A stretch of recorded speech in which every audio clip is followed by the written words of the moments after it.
সবাইকে সুপ্রভাত। আজ শরীরটা একটু ভালো আছে আর আমি দিয়ে চলে এসেছি ব্লাড দেওয়ার পর আমি স্নান করে চলে এসেছি ঠাকুর ঘরে। অনেক দিন থেকে ঠাকুর ঘরে ঢোকা হয় না শরীর খারাপের জন্য। আজ স্নান করে চলে এসেছি আর আজ ভেবেছি মায়ের পোশাক বা বস্ত্র চেঞ্জ করব। এটা হলো একটা ছোট শাড়ি, তাঁতের শাড়ি বা সুতির শাড়ি। এটা মাকে পরানো হবে, খুবই নরম কাপড়। আর এটা হলো মা সিংহবাহিনীর শাড়ি। আজ দুজনকেই মায়েদের বস্ত্র চেঞ্জ করানো হবে। আর এই শাড়িটা কিন্তু সিংহবাহিনীর শাড়িটা কিন্তু বানানো হয়েছে, মেশিনে বানানো হয়েছে।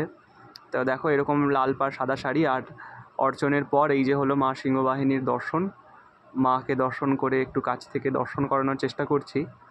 দর্শন করে তোমাদের কেমন লাগলো অবশ্যই কিন্তু তোমরা কমেন্টে জানিও।